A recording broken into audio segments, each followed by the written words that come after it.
Now, before we dive into the CBE model, that is the competency-based education model, it's good for us to consider the origin of the CBE model, where it comes from, what influenced it. Now, back in the 50s and 60s in the United States, there was a push for clear, quantifiable goals in education. The result was the outcome-based education model, or the OBE model.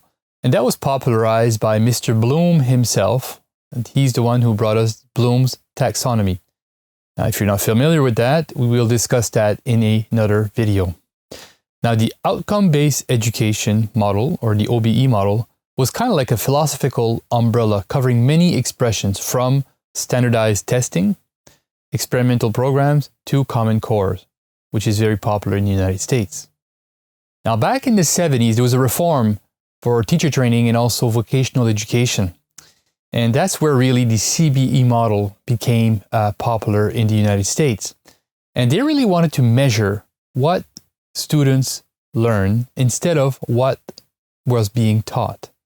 And that is a fundamental difference. So what students learn instead of what was being taught. Now, it kept track, that is the CBE model, of demonstrated students' learning rather than mere clock or credit hours. Now, I would like to highlight something here that is a very distinctive trait of the CBE model. I think it's very important for us to consider this right now. Now, in the traditional approach, you have, let's say, a certain amount of time to learn a certain concept. Let's say in math, it could be Pythagoras' theorem. And let's say it's given to the teacher 2 hours to teach the students this theorem. Now, and during that 2 hours, she has to explain it, and they do exercise and all that. Now, the time is fixed, okay? But in the CBE model, what is fixed is the competency that are stated. That is fixed. So basically, we have to attain this competency level. And it's not in a certain amount of time. It's just the student needs to attain a certain level of competency. And then the times become a bit more flexible. So do you see the difference? In the traditional model, the time is not flexible. You're given a certain amount of time for a certain knowledge, let's say. But in the competency-based education model, time is flexible. Really, what is fixed is the student needs to attain a certain level of mastery. Okay, so that is very important for us to understand that. Now, 40 years later, here we are today. And the competency-based education model is even more popular than it was back then. And it's popular around the world. Many universities, colleges, vocational schools are adopting the CBE model. We could ask ourselves this question: why is it so popular today? Well, one reason why is the supply and demand situation. So on the supply side, the schools were realizing that the students were not ready for 21st century challenges. On the demand side, companies realized that people coming out of schools were not ready to work for them. So they were putting pressure and demands on education systems to say, look, we need people that are ready to face today's challenges. So there was a supply and demand situation. That's one reason why. Another reason why is really this model better prepares students for today's real life situations. Let's consider now some of the key features of the CBE model. Well, the first one that is quite evident is that is competency-based education. So what does it look like, someone who is competent? Well, someone who can, in a variety of situations, really apply the knowledge, the skills, the attitudes, the experience that he has in a variety of skills. So we can say that that person is competent.